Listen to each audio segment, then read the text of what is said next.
ఈరోజే కనుమ పండుగ పంచమి తిథి మంగళవారంతో కలిసి వచ్చింది. మరి ఎంతో విశేషమైన ఈరోజు ఈ కథను విన్నా, చదివినా, చెప్పినా, వినిపించినా జన్మల దరిద్రం తొలగి కోటి జన్మల పుణ్యం వస్తుంది, సకల శుభాలు కలుగుతాయి. మరి ఆ కథ ఏంటో ఇప్పుడు ఈ వీడియోలో తెలుసుకుందాం. సంక్రాంతి వరుసలో వచ్చే చివరి పండుగే ఈ కనుమ పండుగ. దీన్ని పశువుల పండుగ అని కూడా అంటారు. ఒక సంవత్సరం పాటు తమ యజమానులకు సహాయకరంగా ఉండే మూగజీవుల్ని ఆరాధించే రోజు ఈ కనుమ పండుగ. పశు పక్షాదులకి గౌరవాన్ని సూచించే పండుగల కనుమ ప్రసిద్ధి. కనుమ పండుగ రోజు పశువులను పూజించడం వెనుక ఉన్న ఆ కథ ఇప్పుడు విందాం. ఒకసారి కైలాసంలో ఆ మహాశివుడు ప్రశాంత వదనంతో కూర్చుని నందీశ్వరుణ్ణి పిలిచి ఇలా పలుకుతాడు. చూడు నందీశ్వర, నీకు మానవుల జీవన విధానం గురించి ఒక బాధ్యతను అప్పగించాలి అనుకుంటున్నాను. ఆ బాధ్యతను నీ మీద నమ్మకంతో నీకు అప్పగిస్తున్నాను. ఆ బాధ్యతను నీవు నెరవేర్చి నీ వంతు సహాయం లోక కళ్యాణం కోసం చెయ్యాలి అంటాడు మహాశివుడు. దానికి నంది నమస్కారం చేస్తూ ఇలా పలుకుతాడు. ఓ దేవదేవా, మహాదేవా, స్వామి, మీరే నా ప్రాణం. మీ ధ్యానంలోనే అన్ని సంధ్యల్లోనూ నేను జీవిస్తున్నాను. మీ అంతటి వారు మానవుల శ్రేయస్సు కోరి నా మీద బాధ్యతను అప్పగిస్తున్నారు. నెరవేర్చు అంటే అది నా మహాపుణ్యం. ఆ పనిని తప్పకుండా చేస్తాను అంటాడు నంది. అప్పుడు మహాశివుడు ఇలా పలుకుతాడు. ఏం లేదు నందీశ్వర, మానవుల ఆరోగ్యం కోసం వారి దగ్గరకు వెళ్ళి నీవు ఈ విధంగా చెప్పిరా. నా మాట ప్రకారం వారు ఆచరించి ఉత్తమ జీవనాన్ని, ఆధ్యాత్మిక జీవనాన్ని గడుపుతారు అని ఇలా చెప్పమంటాడు మహాశివుడు. నందీశ్వర, నీవు తక్షణం భూలోకానికి వెళ్ళి వారితో ఇలా చెప్పు. మీరు ఈ రోజు నుంచి రోజు వంటికి నూనె పట్టించుకుని స్నానం చేయాలి. అలాగే నెలకు ఒకసారి మాత్రమే ఆహారం తీసుకోవాలి అని వారికి చెప్పి రమ్మంటాడు. ఇక నందీశ్వరుడు ఆ మహాశివుడి దగ్గర సెలవు తీసుకుని భూలోక ప్రయాణం మొదలు పెడతాడు. అలా నందీశ్వరుడు భూలోకంలోని అందాలను చూస్తూ ఆ మహాశివుణ్ణి ధ్యానిస్తూ ప్రయాణం చేస్తూ ఆ మహాశివుడు చెప్పింది సరిగ్గా గుర్తుకురాక అయోమయంలో పడిపోతాడు. ఇక భూలోకంలో మానవుల దగ్గరకు వచ్చి మహాశివుడు చెప్పిన దానికి వ్యతిరేకంగా అయోమయంలో ఇలా చెప్తాడు నంది. చూడండి మానవులారా, మీకోసం ఆ మహాశివుడు నాతో ఒక సందేశాన్ని పంపాడు. ఇదే మీ జీవన విధానంలో చాలా ముఖ్యమైనది. దీన్ని పాటిస్తే మీకు ముక్తి లభిస్తుందని ఆ మహాశివుడు చెప్పినట్లు నంది పలుకుతాడు. అప్పుడు మానవులు ఇలా అంటారు. మీకు మా ప్రణామాలు నందీశ్వర. ఆ మహాశివుడు మా మేలు కోరి ఏ రహస్యాన్ని చెప్పమని మిమ్మల్ని పంపించారో మాకు తెలియచేయండి. మహర్షులు, ప్రజలు పలుకుతారు. అప్పుడు నందీశ్వరుడు మహర్షులను చూసి ఇలా అంటాడు. ఓ మహర్షులారా, ఈ రోజు నుంచి మానవులు ప్రతిరోజు ఆహారం తీసుకోవాలి. అలాగే నెలకు ఒకసారి నూనె ఒంటికి పట్టించి స్నానం చేయాలి అని వ్యతిరేకంగా అయోమయంలో చెప్తాడు. ఇక మానవులందరూ, మహర్షులందరూ ఆ మహాశివుడే ఈ రహస్యాన్ని తెలియచేశాడని, ప్రతిరోజు తప్పక పాటించాలని వారందరూ చెప్పిన విధంగా ఆచరిస్తూ ఉంటారు. ఇక నందీశ్వరుడు తిరిగి కైలాసాన్ని చేరుకుంటాడు. ఈ విధంగా కొన్ని రోజులు గడుస్తుంది. ఆ తరువాత మహాశివుడు నందీశ్వరుడికి అప్పగించిన బాధ్యతను ఎంతవరకు నిర్వర్తించాడో తెలుసుకోవాలి అని మానవులను తన దివ్య దృష్టితో చూస్తూ ఉన్నాడు. మానవులంతా తాను చెప్పినట్లు కాకుండా వ్యతిరేకంగా రోజూ ఆహారం తీసుకుంటూ నెలకు ఒకసారి ఒంటికి నూనెను పట్టించి తలస్నానం చేయడం మహాశివుడు గమనించాడు. దాంతో మహాశివుయకు ఎంతో కోపం వచ్చింది. అప్పుడు ఆ మహాశివుడు నందీశ్వరుని పిలిచి ఇలా పలుకుతాడు. నందీశ్వర, నేను చెప్పిందేమిటి, నువ్వు చేసిందేమిటి? రోజూ వంటికి నూనె పట్టించి స్నానం చెయ్యాలని, నెలకు ఒకసారి ఆహారం తీసుకోవాలని నేను చెప్తే నీవు వ్యతిరేకంగా వారికి తెలియచేశావు. మానవులు రోజు ఆహారాన్ని తినాలంటే చాలా కావాలి కదా, ఆహారం కావాలి కదా. అంత ఆహారం లేకపోతే కరువు వస్తుంది. మానవులు ఎన్నో ఇబ్బందులు పడతారు. కాబట్టి నీవు చేసిన అపరాధానికి ఇదే నా శాపమంటూ మానవులకు రోజు తినే ఆహారం పండించేందుకు నువ్వు సహాయపడాలి. వారికి వ్యవసాయంలో నీవు సహాయం చేసి వారి ఆకలి నువ్వే తీర్చాలని శపించాడు ఆ మహాశివుడు. దానికి నందీశ్వరుడు అంగీకరించాడు. అప్పట్నుంచి ఎద్దులు వ్యవసాయంలో రైతులకు సహాయపడుతూ వస్తున్నాయి. తద్వారా మానవుల ఆకలి తీరుతుంది. ఇలా మానవులకు సహాయపడుతున్న ఎద్దులను కనుమ రోజు సాక్షాత్తు నందీశ్వరుడిగా భావించి రైతులు పూజిస్తారు. ఈ కనుమ పండుగ రోజు ఎద్దులను రకరకాలుగా అలంకరించి వాటికి కావలసిన మేతను వేస్తారు. వాటి ఆరోగ్యం కోసం ప్రత్యేక జాగ్రత్తలు తీసుకుంటారు. ఇది పురాణాల్లో కనుమ పండుగ వెనుక ఉన్న కథ. ఈ కథను కనుమ పండుగ రోజు ఎవరైతే వింటారో లేక చెప్తారో వారి యొక్క 7 జన్మల పాపాలు తొలగిపోతాయి. 1 కోటి జన్మల మహాపుణ్యం వస్తుంది. సకల శుభాలు కలుగుతాయి. ఈరోజు తప్పకుండా వినాల్సిన మరొక కథ గురించి ఇప్పుడు తెలుసుకుందాం. ఈరోజు స్కంద పురాణంలోని ఆ పవిత్ర కథ గురించి తెలుసుకుంటే చాలు, సకల దరిద్రాలు తొలగిపోతాయి. పూర్వం చంద్రవంశంలో నందుడు అనే మహారాజు ఉండేవాడు. అతనికి ధర్మగుప్తుడు అనే కుమారుడు కలిగాడు. అతను దినదిన ప్రవర్ధమానంగా పెరిగి పెద్దవాడు అయ్యాడు. ఇక రాజు తన రాజ్యాన్నంతా ధర్మగుప్తుడికి అప్పగించి అడవులకు వెళ్ళిపోయాడు. అడవులకు వెళ్ళి వానప్రస్థాశ్రమాన్ని తీసుకున్నాడు మహారాజు. ఇక ధర్మగుప్తుడు రాజ్యాన్ని చక్కగా పరిపాలిస్తున్నాడు. ప్రజల్లో మంచి పేరు గడించాడు. ఒకరోజు ధర్మగుప్తుడు తన పని మీద స్వపని మీద పరివారం లేకుండా అడవులకు వెళ్ళాడు. అప్పటికే బాగా చీకటి పడింది. చీకటి పడేసరికి అడవి మృగాలు తిరుగుతాయని ధర్మగుప్తుడు ఎంతో భయపడ్డాడు. ఇంతలోనే ఒక సింహం ధర్మగుప్తుణ్ణి చూసి అతని వెంట పడింది. ఆ సింహం పరుగున రావడం చూసిన ధర్మగుప్తుడు కొంచెం దూరం పరిగెత్తి పక్కన ఒక చెట్టు ఉంటే ఆ చెట్టు ఎక్కాడు. చెట్టు ఎక్కే తొందరలో చెట్టు మీద ఎలుగుబంటి ఉండడం ధర్మగుప్తుడు గమనించలేదు. తాను ఎక్కిన చెట్టుపై ఎలుగుబంటి ఉండడం చూసి చాలా భయపడ్డాడు ధర్మగుప్తుడు. ఇంతలో ఎలుగు రాజును చూసి ఇలా పలికింది మానవ భాషలో, ఓ రాజా, భయపడకు, నేను నిన్నేమీ చెయ్యను. ఆ సింహం చెట్టు కిందనే ఉంది. మీరు ఈ చెట్టు కొమ్మపై కాసేపు హాయిగా నిద్రపోండి. కాపలాగా నేను ఉంటాను. మీరు నిద్రపోండి అనగానే ధర్మగుప్తుడు ఎలుగుబంటి సలహాపై ఆ చెట్టు కొమ్మపైనే పడుకున్నాడు.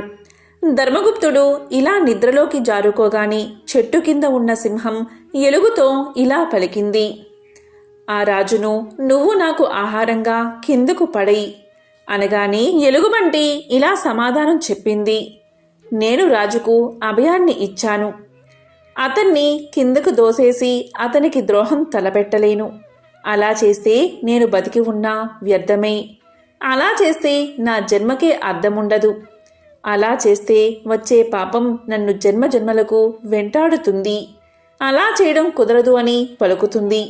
ఇంతలో రాజు నిద్రలేచాడు. ఆ తరువాత ఎలుగుబంటి రాజుతో ఇలా పలికింది, రాజా, నేను కూడా కాసేపు పడుకుంటాను. ఆ సింహాన్ని చూస్తూ కాపలాగా ఉండు అంటుంది. దానికి రాజు సరే అంటాడు. ఇక ఎలుగుబంటి నిద్రలోకి జారుకుంటుంది. అప్పుడు సింహం రాజుతో ఇలా అంటుంది, రాజా, నీ పక్కన ఉన్న ఎలుగును నాకు ఆహారంగా పడి అంటుంది. అప్పుడు రాజు ఏమాత్రం ఆలోచించకుండా ఎలుగుబంటిని కిందకు తోసేస్తాడు. కాని ఇంతలోని ఎలుగుబంటి నిద్ర మేల్కుని కిందకి పడకుండా చెట్టు కొమ్మను పట్టుకుని దాన్ని ఆధారంగా చేసుకుని మళ్ళీ చెట్టు ఎక్కి కూర్చుంటుంది. అప్పుడు ఎలుగుబంటి రాజుతో ఇలా పలుకుతుంది, రాజా, నీవు కృతజ్ఞుడివి. ఎన్నో జన్మలకు కాని మానవ జన్మ రాదు. అలాంటి మానవ జన్మలో మంచి పనులు చేయకపోతే అలాంటి వారు కుంభీపాక రౌరవాది నరకాలు అనుభవిస్తారు. నీవు అలాంటి పాపమే చేశావు కాబట్టి నీకు మతి భ్రమించి పిచ్చివాడివి అయిపోతావు అని శపించింది. వీరి సంభాషణకు విసుగు చెంది సింహం అక్కడి నుంచి వెళ్ళిపోయింది. ఇక రాజు ఆ శాప ప్రభావం వల్ల పిచ్చివాడై అడవుల్లో తిరుగుతూ ఉన్నాడు. ఇంతలో అడవిలో తపస్సు చేసుకున్నటువంటి నందుడికి కొడుకు కనిపిస్తాడు. కొడుకు దుస్థితి చూసిన నందుడు ఎంతో దుఃఖించి జనమేజయుడి మహర్షి దగ్గరికి తీసుకుపోతాడు. అప్పుడు జనమేజయుడు జరిగిందంతా తన దివ్య దృష్టితో తెలుసుకుని, నీ కుమారుడు మహాపాపం చేశాడు. ఆ పాపమే ఇలా నీ కొడుకుని పిచ్చివాడిగా చేసింది అని చెప్తాడు. వెంటనే నందుడు, ఓ మహానుభావా, దీనికి పరిహారం ఉంటే చెప్పండి అని వేడుకుంటాడు. దానికి మహర్షి ఇలా పలుకుతాడు, ఇక్కడికి దగ్గరలో స్వామి పుష్కరిణి తీర్థమున్నది. అక్కడికి నీ కుమారుణ్ణి తీసుకువెళ్ళు. ఆ తీర్థాన్ని తాగించు. అంతటా అతని పాపాలన్నీ తొలగి మంచివాడు అవుతాడు అని సలహా ఇస్తాడు. అంతటా నందుడు స్వామికి నమస్కారం చేసి స్వామి పుష్కరిణి తీర్థం దగ్గరకు కొడుకును తీసుకువెళ్ళి ఆ నీటిని తాగించగానే అంతటితో అతని పాపాలన్నీ తొలగిపోయి దివ్య తేజస్సుతో వెలిగిపోతాడు. అప్పుడు తిరిగి తన రాజ్యాన్ని చేరుకుని సుఖంగా రాజ్యపాలన చేస్తాడు. ఆ స్వామివారి పుష్కరిణి తీర్థమే నేడు తిరుమలలో ఉన్న కలియుగ ప్రత్యక్ష దైవమైన శ్రీ వెంకటేశ్వర స్వామివారి పుష్కరిణి తీర్థం. అందులోని నీరు సమస్త పాపాలను పోగొడుతుంది. బ్రహ్మహత్య దోషం వల్ల కలిగే పాపాలనైనా ఈ తీర్థం పోగొడుతుందని స్కాంద పురాణంలో వివరించడం జరిగింది. ఎవరైతే ఈ పవిత్ర కథను వింటారో వారికి సకల శుభాలు కలుగుతాయి. ఈ కనుమ పండుగ పంచమి మంగళవారంతో కలిసి వచ్చింది కాబట్టి ఈరోజు కుమారస్వామి అంటే సుబ్రహ్మణ్యుడికి సంబంధించిన ఈ కథలను విన్నా, చదివినా, చెప్పినా, వినిపించినా జన్మల దరిద్రం పాపాలు తొలగిపోయి కోటి జన్మల పుణ్యం వస్తుంది. సకల శుభాలు కలుగుతాయి. మరి ఆ కథలేంటో ఇప్పుడు ఈ వీడియోలో తెలుసుకుందాం. ఓం తత్పురుషాయ విద్మహే మహాసేనాయ ధీమహి తన్నో షణ్ముఖః ప్రచోదయాత్. నమస్తే నమస్తే మహాశక్తి పాని, నమస్తే నమస్తే లసద్వజ్ర పాని, నమస్తే నమస్తే కఠిన్యస్థ పాని, నమస్తే నమస్తే సదాభీష్ట పాని. ఒక చేతిలో మహాశక్తి ఆయుధాన్ని, ఒక చేతిలో ప్రకాశవంతమైన వజ్రాయుధాన్ని, ఇంకొక చేతిని కటిపై ఉంచి మరొక హస్తంతో అభయ ప్రదానం చేస్తున్న శ్రీ సుబ్రహ్మణ్యేశ్వరుడికి నా నమస్కారాలు. సుబ్రహ్మణ్య జననం షష్ఠి ప్రాశస్తం. శివపార్వతుల కళ్యాణం తర్వాత పార్వతీ అమ్మవారితో కలిసి పరమశివుడు ఆ కైలాసంలో 1000 సంవత్సరాలు ఏకాంతంగా కాలం గడుపుతున్నాడు. అది ఆది దంపతుల ఆనంద నిలయంగా లోకాలంటికి ఆదర్శవంతమై ఉన్నది. స్థుర స్థిర సాధ్య విద్యాధరాదులు తారకాసురుడు పెడుతున్న బాధలను భరించలేకుండా ఉన్నారు. ఇంతకీ తారకాసురుడు ఎవరు అంటే, తారకాసురుడు అమిత తపోబల సంపన్నుడు, బలశాలి, వర మదాంధుడు. తారకాసురుడు బ్రహ్మ గురించి తీవ్రమైన తపస్సు చేసి చావు లేకుండా ఉండే వరాన్ని కోరుకున్నాడు. అప్పుడు బ్రహ్మ ఇలా పలికాడు, పుట్టిన ప్రతి ప్రాణి గిట్టక తప్పదు. సురులకు తప్ప అసురులకు ఆ వరం ఇవ్వకూడదు. కాబట్టి మరేదైనా వరం కోరుకోమన్నాడు బ్రహ్మ. సరే అన్నాడు తారకుడు. శివుడికి పుట్టిన సంతానం, అందులోనూ 7 ఏళ్ల బాలుడి చేతిలో తప్ప మరెవరి చేతిలోనూ మరణించినటువంటి వరాన్ని కోరుకున్నాడు తారకుడు. ఎందుకంటే శివుడి భార్య సతీదేవి పిలవని పేరంటానికి వెళ్లి తన పుట్టినింట భర్తకు జరిగిన అవమానాన్ని తట్టుకోలేక యోగాగ్నిలో దహించుకుపోవడంతో శివుడు సతీ వియోగ దుఃఖంతో విరక్తుడై ఉన్నాడు. అటువంటి సమయంలో శివుడికి పుత్రులు పుట్టడం అసంభవం కాబట్టి తన మరణం కూడా అసంభవమే అన్న ధీమాతో ఆ విధమైన వరం కోరుకున్నాడన్నమాట. సరే అన్నాడు బ్రహ్మ. అసురజన్మ కావడంతో పుట్టుకతోనే సంక్రమించిన బలానికి ఈ వరబలం తోడు కావడంతో తనను ఎవరూ జయించలేరన్న ధీమాతో తారకాసుడి ఆగడాలు తట్టుకోలేని విధంగా తయారయ్యాయి. వాడికి మిత్రుడైన సూరపద్ముడు కూడా జతయ్యాడు. ఇద్దరూ కలిసి దేవతలను, మానవులను, మునులను, సాధు ప్రాణులందరినీ నానా హింసలకు గురిచేయసాగారు. దాంతో అందరూ కలిసి బ్రహ్మదేవుడి దగ్గరకు వెళ్లారు. తమను ఆ దుష్టుడి నుంచి కాపాడమని వేడుకున్నారు. ఆ రాక్షసుడి నొసట రాతరాసిన విధాతకు తెలియదా వాడినెలా సంహరించాలో? దేవతలకు బ్రహ్మ ఒక ఉపాయం చెప్పాడు. శివుడికి పుట్టబోయే కుమారుడు తప్ప వీడిని మరెవరూ సంహరించలేరు. కాబట్టి మనమందరం కలిసి శివుణ్ణి వైరాగ్యం నుంచి సంసార జీవనం వైపు మళ్లించాలని చెప్పాడు బ్రహ్మ. అప్పుడే మన పని సులువవుతుంది అన్నాడు. అందుకు సమర్థులెవరు అని వెతగ్గా మన్మధుడు ముందుకొచ్చాడు. మన్మధుడి భార్య రతీదేవి ముందు భర్తను వారించినప్పటికీ లోక కళ్యాణం కోసం సరే అని ఒప్పుకుంది. సతీదేవి పర్వతరాజైన హిమవంతుడికి పుత్రికగా పుట్టింది. పర్వతరాజు పుత్రిక కాబట్టి పార్వతి అయిందామె. ఆమెకు చిన్నప్పటినుంచి శివుడంటే వల్ల మాలిన భక్తి. ఆ భక్తి కాస్త ఆయన్ని పరిణయం చేసుకోవాలి అనేంతటి అనురక్తిగా మారింది. సాక్షాత్తు పరమశివుని పతిగా పొందాలంటే మాటలా మరి. అందుకే తపస్సు చేయడం మొదలుపెట్టింది పార్వతీదేవి. మన్మధుడి పని కాస్త సులువు చేసినట్లయింది. మహావైరాగ్యంలో ఉన్న శివుడి తపస్సు భంగం చేయకుండా ఆయన తపస్సు చేసే ప్రదేశమంతా రోజూ చక్కగా అలికి శుభ్రంగా ముగ్గులు పెట్టడం, ఆయన ఏమైనా తింటాడేమో అని పళ్ళు తెచ్చి ముంగిట పెట్టడం. ఇలా ఎంతకాలం గడిచినా శివుడు కళ్ళు తెరవనేలేదు. కాని పార్వతి మాత్రం అన్న పానీయాలు మానేసి కేవలం పండుటాకులు మాత్రమే తింటూ అపర్ణగా మారింది. ఒక రోజున మన్మధుడు కాస్త ధైర్యం చేశాడు. తన చిలికాడైన వసంతుణ్ణి తోడు చేసుకుని పూల బాణాలతో శివుణ్ణి తపస్సు నుంచి మళ్లించి ఆయన కోపాగ్ని కీలల్లో బూడిదయ్యాడు. ఆ తర్వాత జరిగిందంతా గ్రహించిన శివుడు పార్వతిని వివాహం చేసుకున్నాడు. అదేవిధంగా దేవతల అభ్యర్థన మేరకు శివుడు తిరిగి మన్మధుడికి పునర్జీవితం కలిగించాడు.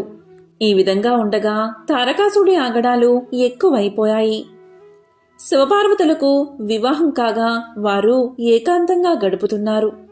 శివ వీర్యానికి జన్మించే ఆ బాలుడు ఎప్పుడు పుడతాడా అని సకల దేవతలు అహోరాత్రులు ఎదురుచూస్తున్నారు. అందుకోసం దేవతలంతా కలిసి సత్యలోకానికి వెళ్లి అక్కడ వాణీనాథుడైన చతుర్ముఖ బ్రహ్మగారిని దర్శనం చేసుకుని బ్రహ్మగారితో సహా శ్రీమన్నారాయణ్ణి దర్శించి తారకాసుడు పెడుతున్న బాధలన్నీ ఏకరువు పెట్టారు. అప్పుడు స్థితికారకుడైన శ్రీ మహావిష్ణువు ఇలా పలికాడు: బ్రహ్మాది దేవతలారా, మీ కష్టాలు త్వరలోనే తీరతాయి. మీరు కొంతకాలం క్షమాగుణంతో ఓపిక పట్టండి అని ఓదార్చాడు. అప్పుడు దేవతలందరికీ ఒక సందేహం కలుగుతుంది. పరమశివుని తేజస్సు అమ్మవారి యందు నిక్షిప్తమైతే ఆ వచ్చే శక్తిని మనం తట్టుకోగలమా అని ఒక వెర్రి ఆలోచన చేసి దేవతలంతా కైలాసానికి పయనమయ్యారు. అక్కడికి వెళ్లి పరమశివ పార్వతీ అమ్మవారి క్రీడాభవన ముఖద్వారం దగ్గర నిలబడి ఇలా పలికారు: దేవాదిదేవా, మహాదేవా, ప్రభు, మహా ఆర్తులం మేము. నీ కరుణా కటాక్షంతో మమ్మల్ని రక్షించు. తారకాసుడి బాధల నుంచి కాపాడు. నీ యొక్క తేజస్సుని అమ్మవారిలో నిక్షిప్తం చెయ్యవద్దు అని ప్రార్థించారు. దీంతో భక్తవ శంకరుడు అయిన పరమశివుడు పార్వతీ అమ్మవారితో సంతోషంగా గడుపుతున్నవాడు. దేవతల ఆర్తనాదాలు విన్నవాడే బయటకు వచ్చాడు. దేవతల ప్రార్థన విన్న శంకరుడు, ఇప్పటికే నా తేజస్సు హృదయ స్థానం నుండి విడువడింది. కాబట్టి నా తేజస్సును భరించగలిగిన వారు ముందుకు రండి అని అడిగాడు.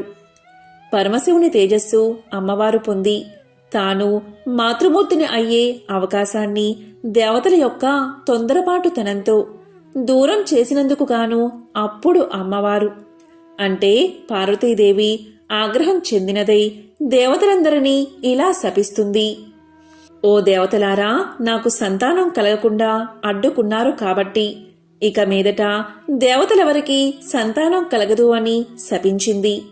అందుకే అప్పట్నుంచి దేవతల సంఖ్య పెరగదు. కేవలం 33 కోట్ల మంది మాత్రమే.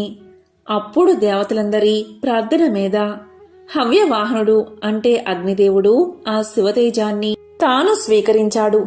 తీసుకోవడమైతే తీసుకున్నాడు కాని శివుడి తేజస్సుని ధరించడమంటే అంతా తేలిక. అంతటా అగ్నిదేవుడు ఆ తేజస్సు యొక్క తాపాన్ని తట్టుకోలేకపోయాడు. అప్పుడు శివుడి ఆజ్ఞ ప్రకారం అగ్నిదేవుడు ఆ శివ తేజస్సుని భూమాతలో ప్రవేశపెట్టాడు.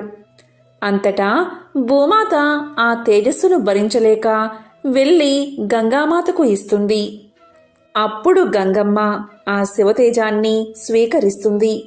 అంతటా గంగానది కూడా ఆ తాపాన్ని తట్టుకోలేక కైలాస శిఖరాల దగ్గరలో ఉన్న శరవణము అనే రెల్లు పొదల తటాకంలో విడిచిపెడుతుంది.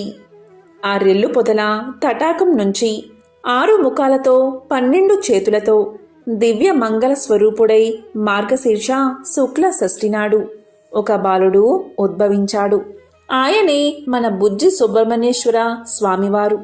ఆయన పుట్టగానే 6 కృత్తికా నక్షత్రాలు వచ్చి వారి స్థనమిచ్చాయి కాబట్టి స్వామివారికి కార్తికేయ అని, పుట్టగానే 6 ముఖాలతో ఉండడం వల్ల స్వామికి ఆరుముగన్ అని, షణ్ముఖ అని నామం వచ్చింది. షణ్ముఖుడు పుట్టగానే దేవతలు ఆ బాలుడిపై పుష్పవర్షం కురిపించారు. దేవదుందుబులు మోగించారు. దేవతలందరూ పరమానంద భరితులయ్యారు. శరవణ అనే తటాకం నుంచి ఉద్భవించిన కారణంగా స్వామికి శరవణభవ అనే నామం వచ్చింది.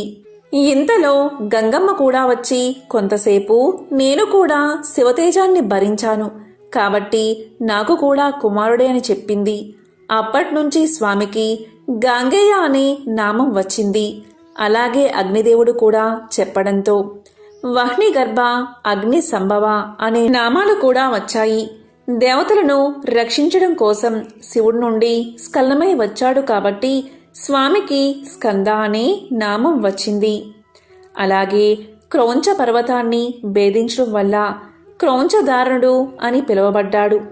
తమిళనాట స్వామివారిని మురుగన్, కంద, వెట్రివేల్, వేలాయుధన్, షణ్ముగన్, ఆరుముగన్, శక్తివేల్, పళని ఆండవన్ అనే నామాలతో కొలుచుకున్న వాళ్ళ యొక్క ఇష్టదైవంగా చేసుకున్నారు.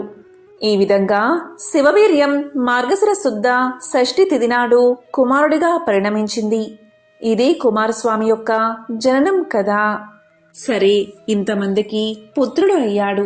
మరి మన జగన్మాత పార్వతీమాతకి సుబ్రహ్మణ్యుడు ఎలా పుత్రుడయ్యాడు అని అడిగితే త్రిపుర రహస్యంలో మహత్య ఖండంలో బ్రహ్మగారి మానసపుత్రుడైన సనత్ కుమారుడే సుబ్రహ్మణ్యుడిగా వచ్చారని చెప్పబడి ఉంది. ఒకరోజు సనత్ కుమారుడు తపస్సు చేసుకుంటూ ఉండగా శివపార్వతులు ఆయన తపస్సుకు మెచ్చి ప్రత్యక్షం అవుతారు. నీకు వరాన్ని ప్రసాదిస్తాను, కోరుకోమంటాడు శివుడు. అప్పుడు అద్వైత స్థాయిలో బ్రహ్మానందం అనుభవిస్తున్న సనత్ కుమారుడు నాకు వరం అక్కర్లేదు, ఇవ్వడానికి నువ్వొకడివి నేనొకడిని అని ఉంటేగా నువ్వు ఇచ్చేది, ఉన్నది అంతా ఒకటే కాబట్టి నాకే వరము అవసరం లేదు అని చెప్తాడు. అప్పుడు శంకరుడు ఆగ్రహం చెందినట్లుగా వరమిస్తాను అంటే వద్దంటావా, శపిస్తాను అంటాడు. అప్పుడు సనత్కుమారుడు ఇలా చెబుతాడు, వరము శాపము అని మళ్ళీ 2 ఉన్నాయా?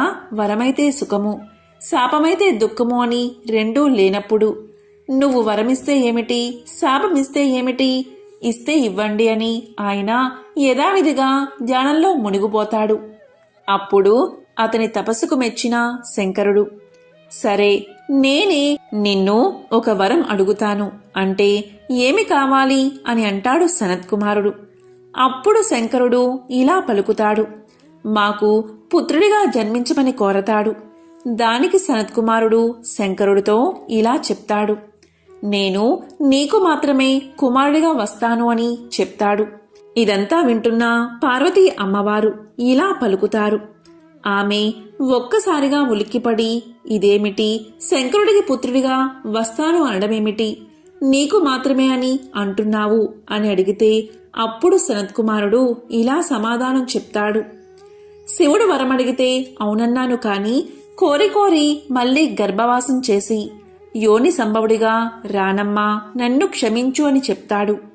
అమ్మా, నీ కోరిక తీరడానికి ఒకనాడు నీవు మోహిని అవతారంలో ఉన్నప్పుడు కైలాస పర్వత సమీపంలో జలరూపంలో నీ అవతారం ముగించావు. ఆ జలం ఎక్కడైతే ఉన్నదో అదే తటాకం నుంచి నేను ఉద్భవిస్తాను కాబట్టి నేను కూడా నీ కుమారుణ్ణి అని చెప్పి నమస్కారం చేస్తాడు. ఈ విధంగా పార్వతీదేవికి కూడా కుమారుడు అయ్యాడు. సుబ్రహ్మణ్యుడు అనే నామం ఎలా వచ్చింది అంటే, ఒకనాడు బ్రహ్మగారికి మరియు పరమశివునికి కూడా ప్రణవార్థం బోధించినవాడు కాబట్టి స్వామి సుబ్రహ్మణ్య అంటే బ్రహ్మజ్ఞాని అని పిలువబడ్డాడు. దేవతల కోరిక మేరకు పార్వతీ పరమేశ్వరులు సుబ్రహ్మణ్యుణ్ణి దేవతల సర్వ సైన్యాధ్యక్షునిగా నియమిస్తారు. అనంతరం పరమేశ్వరుడు శూలం తదితర ఆయుధాలను అనుగ్రహించగా ఆ జగన్మాత పార్వతి కుమారుణ్ణి దీవించి శక్తి అనే ఆయుధాన్ని ఇస్తుంది. ఆ తరువాత తారకాసురుడిపై యుద్ధానికి పంపుతారు.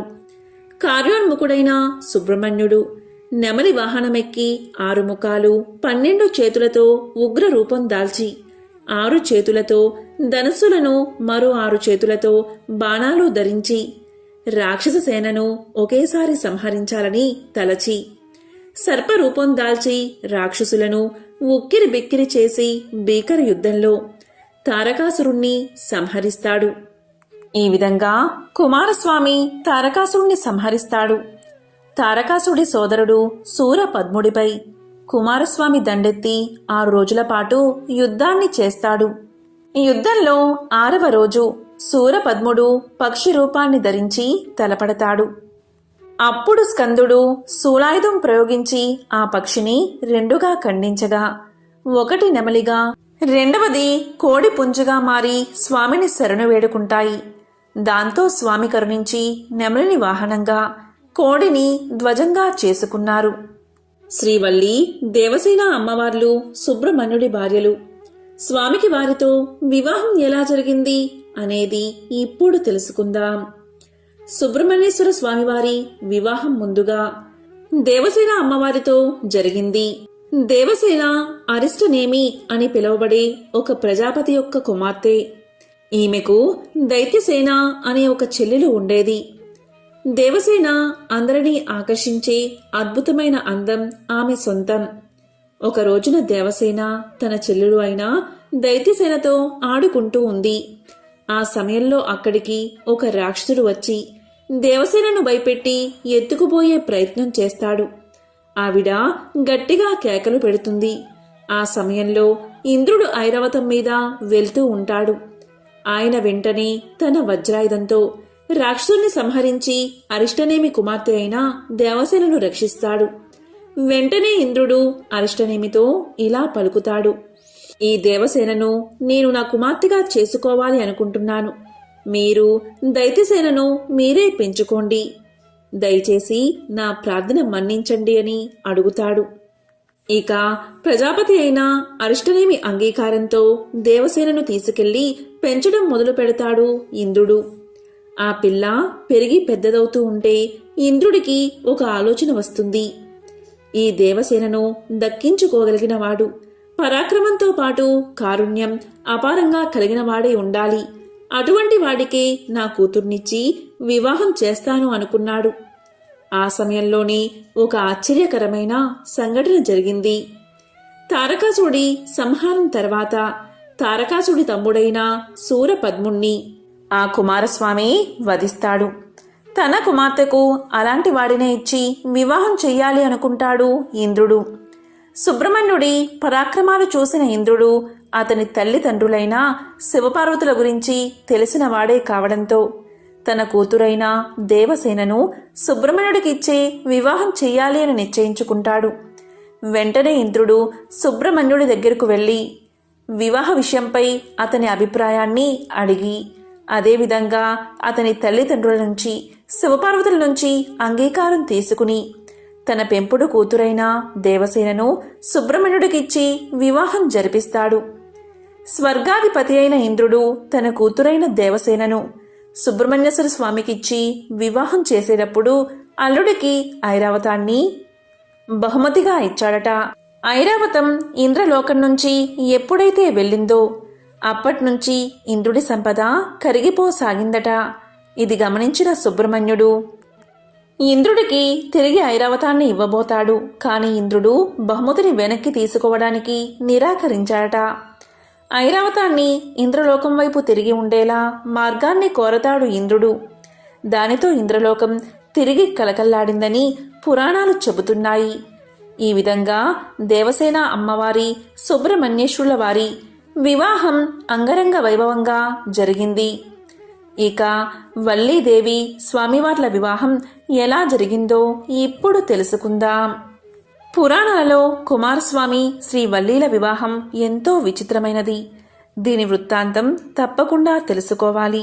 కుమారస్వామి స్వర్గంలో విహరిస్తూ దేవసేనతో కలిసి సుఖాలు అనుభవిస్తున్నాడు. ఆ సమయంలో నారదుడు అక్కడికి వచ్చాడు. మహర్షిని సగౌరవంగా ఆహ్వానించి సత్కరించాడు కుమారస్వామి.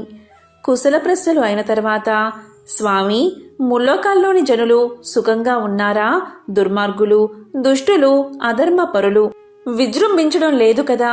త్రిలోక సంచారులు, తమకు తెలియని విషయాలు ఉండవు, దయచేసి సెలవియ్యండి అన్నాడు కుమారస్వామి. దానికి నారదుడు ఇలా పలికాడు: కుమారా, నువ్వు సేనానిగా ఉన్నప్పుడు అధర్మపరులు, దుర్మార్గులు ఎక్కడ ఉంటారు? లోకాలన్నీ సుఖశాంతులతో హాయిగా ఉన్నాయి. అయినా ఒక్క విషయం, ఇక్కడికి కొంత దూరాన పులింద దేశమున్నది. దాన్ని బిల్లరాజు పులిందుడు పరిపాలిస్తున్నాడు. అతను గొప్ప శివభక్తుడు, ధర్మపరుడు. అతనికి పిల్లలు లేరు. ఒకనాడు అతను తన భార్యతో కలిసి వేటకు వెళ్ళాడు. ఆ అడవిలో ఒక నదీ సమీపాన ఒక పసిపాప కనిపించింది. ఆ నదీ తీరంలో శివుడు అనే ఒక మహర్షి తపస్సు చేసుకుంటున్నాడు. ఒక రోజున ఆయన ధ్యానంలోంచి కనులు తెరిచేసరికి 2 జింకలు గాఢానురాగంతో మైథున క్రియలో ఉన్నాయి. వాటిని చూసిన మరుక్షణమే మహర్షి మనసు చలించి రేపతనమైనది. అతని వీర్యం గడ్డి మీద పడింది. ఆ గడ్డిని ఆడజింక తిన్నది. ఆ ప్రభావం చేత జింక ఒక పాపను ప్రసవించి అరణ్యంలోకి వెళ్ళిపోయింది. బిల్ల రాజదంపతులకు ఆ పసిపాప ఒంటరిగా కనిపించింది. శివుడి వరప్రసాదంగా భావించి ఆ బాలికను తెచ్చి పెంచుకున్నాడు బిల్లరాజు పులిందుడు. ఆ బాలికకు శ్రీవల్లి అని నామకరణం చేశాడు. ఆమె అందాల రాశి, అపరంజి బొమ్మ. ఆమె నీకు తగిన జోడు అన్నాడు నారదుడు. ఆ మాటలు వినగానే కుమారస్వామి మనసు వికలమైనది. శ్రీవల్లి ఎంత అందగత్తె కాకపోతే నారదముని ఆమె గురించి చెబుతాడు. ఆమెను చూడాలి. ఆమెను వివాహం చేసుకోవడానికి తల్లిదండ్రులైన శివపార్వతులు, దేవసేన ఒప్పుకుంటారా అని పరిపరి విధాలా ఆలోచిస్తున్నాడు. నారదుడు పులింద దేశం చేరాడు. నారదుడికి బిల్లరాజు ఎదురు వచ్చాడు. మంచి మంచి పువ్వులు, తేనె, పళ్ళు తీసుకువచ్చి నారదుడికి పెట్టాడు. నారదుడు బిల్లరాజుతో, నీకొక శుభవార్త చెప్తాను. మిమ్మల్ని ఉద్ధరించడానికి పరమేశ్వరుడు ఈ పిల్లను నీకు కూతురుగా పంపాడు. ఈ వల్లీదేవిని పెళ్లి చేసుకోబోయేవాడు లోకంలో యవ్వనంలో ఉన్న ప్రతి స్త్రీ ఎవరిని భర్తగా పొందాలి అనుకుంటుందో, ఎవరు జగదంబ అందాలు పోసుకున్నవాడో, ఎవరు పరమ సౌందర్య రాశి అయిన శంకరుడి తేజాన్ని పొందినవాడో, ఎవడు గొప్ప వీరుడో, ఎవడు మహాజ్ఞానియో, ఎవడు దేవసేనాధిపతియో అటువంటి వాడే నీకు అల్లుడు కాబోతున్నాడు.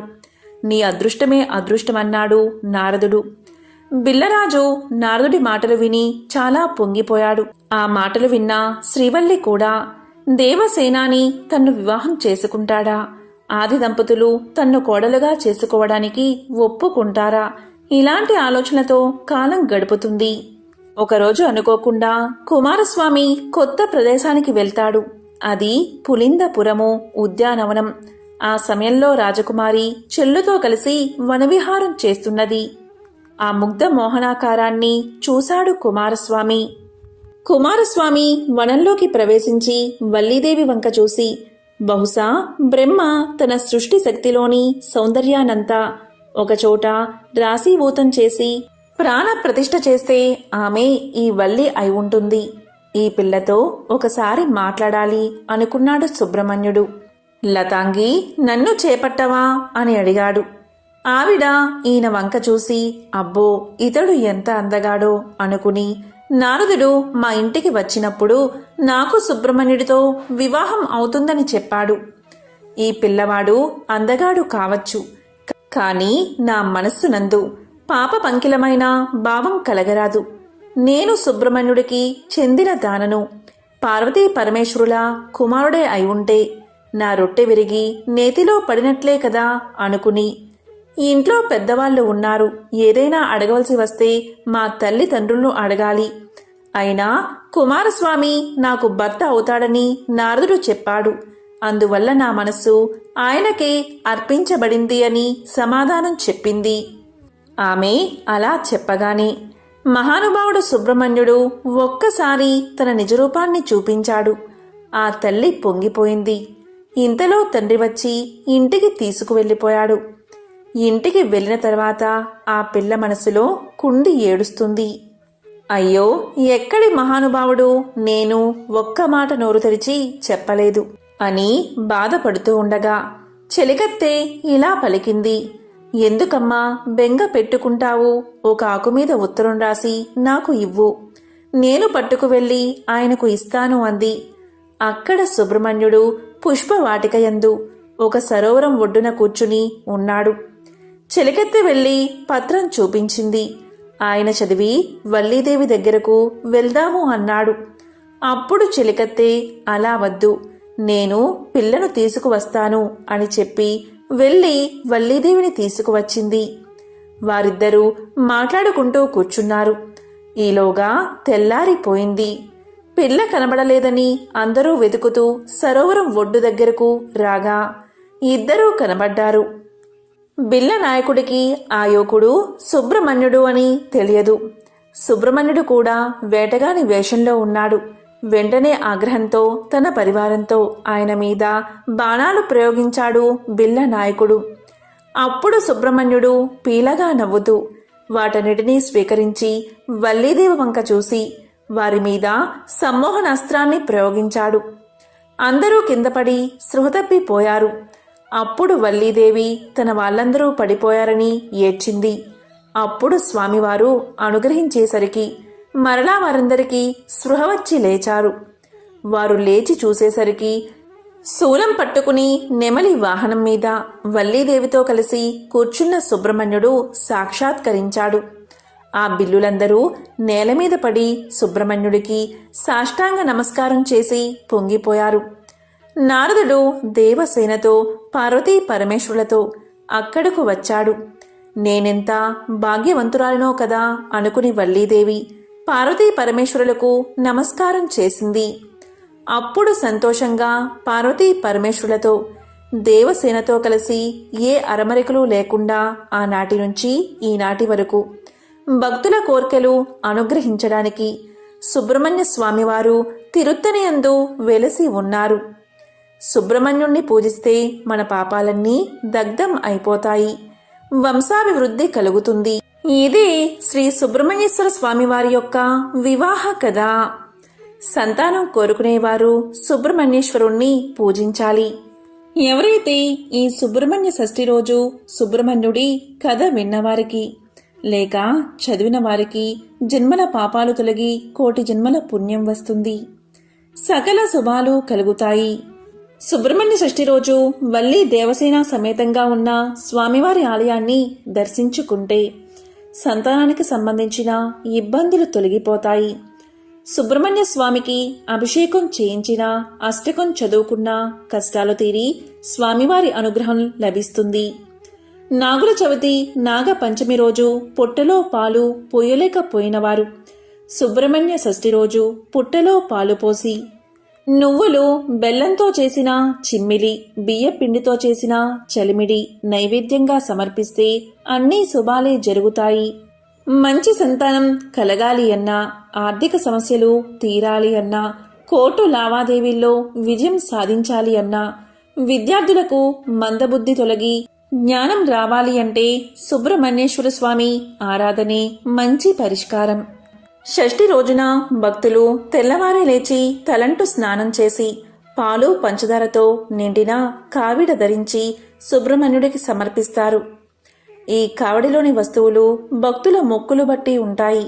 ఈ ఆచారం తమిళనాడులో విశేషంగా ఆచరణలో ఉన్నది. సుబ్రహ్మణ్య ప్రతిష్ఠ చేసిన వారికి సంతానం కలుగుతుందని పండితులు చెబుతారు. ఈరోజు ఉపవాసముండి సర్ప మంత్రాన్ని నిష్ఠగా జపిస్తే మళ్లీ సంవత్సరం వరకు గొప్ప శక్తితో అది పనిచేస్తూ ఉంటుందని పెద్దల మాట. మరి దానికి సంబంధించిన కథను ఇప్పుడు తెలుసుకుందాం. సుబ్రహ్మణ్య స్వామివారి యొక్క గొప్ప శిష్యుల్లో అగస్త్య మహాముని ఒకడు. అగస్త్య మహాముని స్వామివారి దగ్గర నుంచి సకల జ్ఞానాన్ని పొందాడు. అగస్త్య మహర్షికి ద్రవిడ వ్యాకరణం సుబ్రహ్మణ్య స్వామివారే నేర్పారు. పూర్వం దేవదానవ యుద్ధంలో చాలామంది దానవులు నిహతులైపోయారు. కాని అందులో ఇడుంబున్ అనే ఒక రాక్షసుడు మాత్రం అగస్త్యుడి పాదాలు పట్టుకున్నాడు. అప్పుడు అగస్త్యుడు సంతోషించి వేడిలో మిగిలిపోయిన కొద్ది రాక్షస భావాలు తొలగించాలి అనుకున్నాడు. సాధారణంగా ఎవరైనా పెద్దలు తన వల్ల కాని పని గురువుకు అప్పచెప్పుతారు.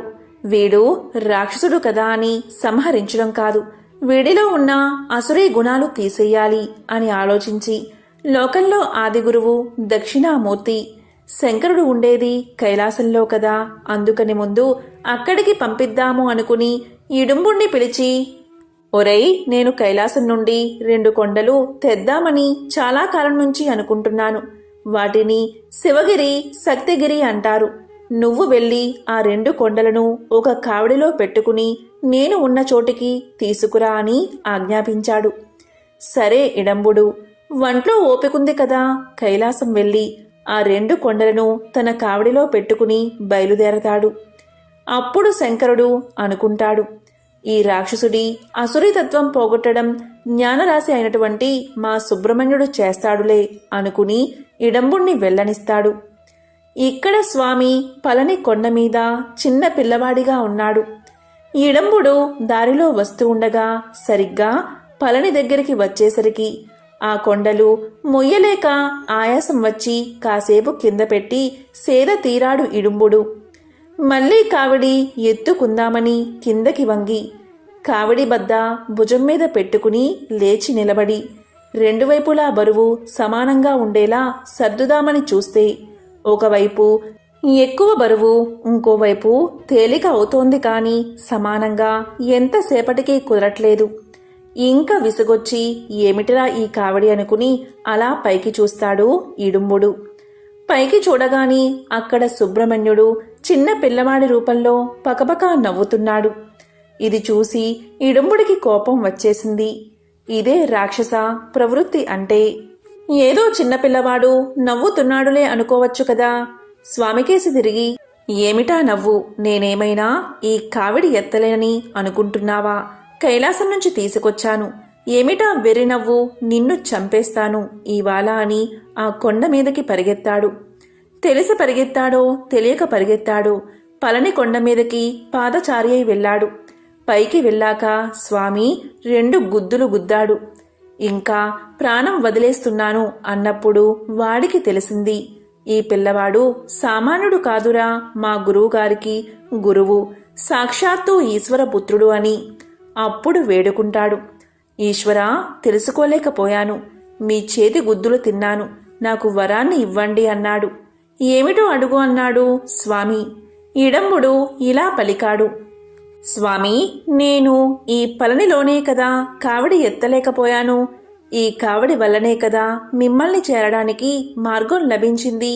అందుచేత లోకంలో ఎవరైనా సుబ్రహ్మణ్యుణ్ణి ఏ ఆరాధన చేయకపోయినా ఒక్కసారి కావిడి పాలతో కాని, విభూతితో కాని, పూలతో కాని, తేనెతో కాని, నేతితో కాని భుజం మీద పెట్టుకుని మేము సుబ్రహ్మణ్యుడి దగ్గరికి వెళ్ళిపోతున్నామని పాదాచారులై నీ గుడికి వస్తే అటువంటి వాళ్ళు సుబ్రహ్మణ్య ఆరాధన శాస్త్రంలో ఎన్ని విధాలుగా చెయ్యాలని ఉందో అంత ఆరాధన చేసినా ఫలితం వాళ్ళకి ఇచ్చేసేయాలి అన్నాడు ఇడంబుడు.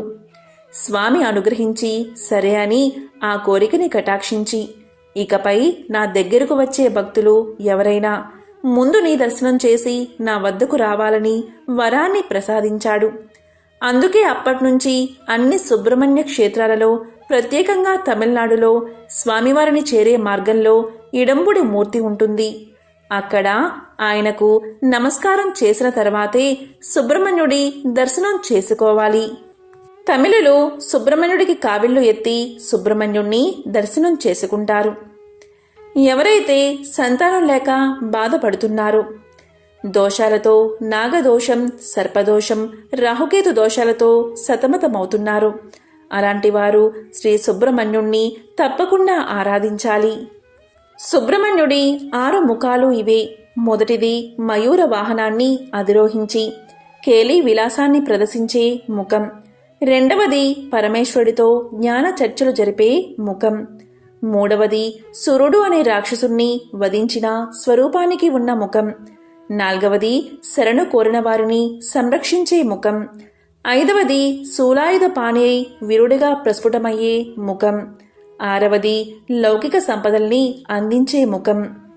వల్లి దేవసేన సమేతంగా ఉన్న స్వామివారి ఆలయానికి వెళ్లి దర్శనం చేసుకుంటే సంతానానికి సంబంధించిన ఇబ్బందులు తొలగిపోతాయి. ఎవరైతే ఈ షష్ఠి రోజు సుబ్రహ్మణ్యుడి ఆలయానికి వెళ్లి పిండి దీపారాధన చెయ్యండి. చలిమిడి పిండితో అంటే బియ్యపిండి బెల్లం కలిపిన మిశ్రమంతో ప్రమిదలా చేసి దాంట్లో ఆవు నెయ్యి పోసి దీపారాధన చెయ్యండి. వీలైతే మీ ఇంట్లో కూడా దీపాన్ని వెలిగించండి. మీకు వీలైతే బ్రాహ్మణుడికి భోజనం పెట్టండి. స్వయం పాకాన్ని ఇవ్వండి. ఇలా చేస్తే చాలు శ్రీ సుబ్రహ్మణ్యేశ్వర స్వామి యొక్క పరిపూర్ణ అనుగ్రహం మీకు కలిగి రాహు కేతు దోషాలు సర్పదోషాలు తొలగిపోతాయి. వివాహం కాని వారికి వివాహం జరుగుతుంది. సంతానం లేని వారికి త్వరగా సంతానం కలుగుతుంది. ఎంతో పవిత్రమైన విశేషమైన ఈరోజు ఈ కథలను విన్నా, చదివినా, చెప్పినా, వినిపించినా సకల శుభాలు కలుగుతాయి. జన్మల దోషాలు తొలగి కోటి జన్మల పుణ్యం వస్తుంది. ఓం సుబ్రహ్మణ్యాయ నమః. ఓం స్కందాయ నమః. ఓం శరవణ భవ.